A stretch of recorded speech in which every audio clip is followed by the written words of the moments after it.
Finalmente! Ecco il patriarca Noè, che scuote il cielo minaccioso, sebbene sferzato dal vento, egli rimane al suo posto, dritto a cura, immobile come il destino. Le nuvole del cielo si addensano su di noi. Ho detto al patriarca, Dio occupato di mortarsi.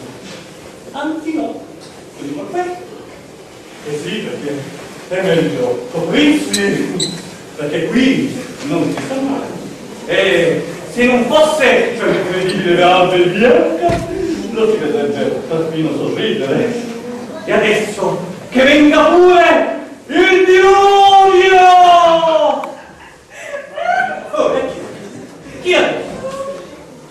E chi poteva essere? Clementina? Sì. Ma da quanto tempo sei qui? Abbastanza. E cosa stavi facendo?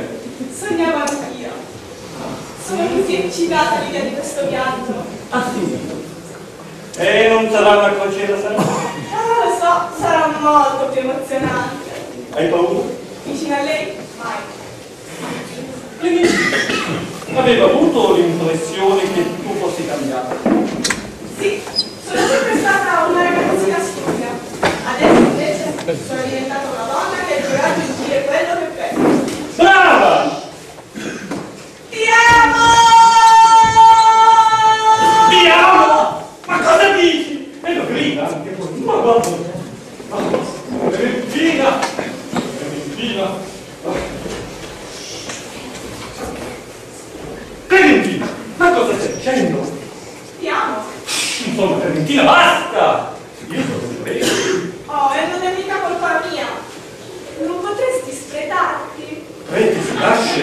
Clementina! Ma se ho sentito di tanti che hanno buttato via la tonaca. E non erano tanti credi. Io sì.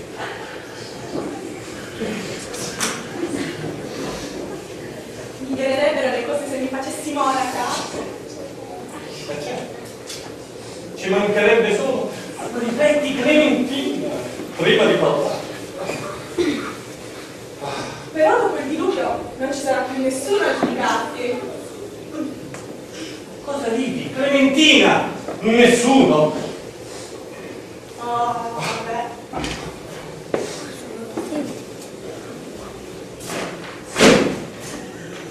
Hai capito? Sì. Ah, ora le cose cadono anche per te.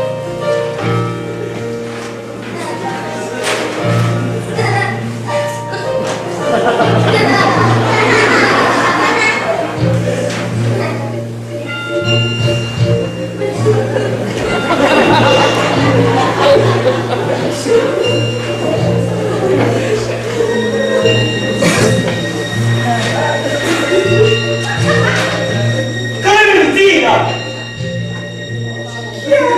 Ma come Clementina chi è? Siamo due, Clementina! Guarda un po' cosa poteva capitare nella vita. Anni, anni e anni! Oh, e ti distrai un attimo! Oh mio Dio, che ho fatto, mio Dio, mio Dio! Mio Dio! Che hai fatto? Sempre Dio!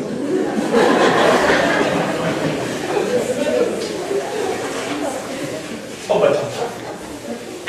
Ho baciato. Ho baciato Clementina. Ti ho visto. E vabbè, e non dici niente. Ha uni e figli maschi. Ma come? I parenti non possono baciare le ragazze e tutto il resto, insomma, il celibato. Il celibato? Che celibato? Dio, Dio! Silvestro, Silvestro! Il celibato, i parenti non possono sposarsi e neanche le monache e una delle quattrine regole. Ma non l'hai stabilita? Io? Ma siamo impazziti? Ma come? Io invento un modo per procreare che, modestia a parte, è una delle mie cose meglio riuscite, e poi ne vieto l'uso proprio ai miei collaboratori diretti? Ma siamo logici. Ma dicono che sia peccato. Chi lo dice? Ma il seminario non faceva altro che il verso, rinuncerai alla donna. Ma davvero? Tu mi dici? Giuro su Dio! Ma che giuri?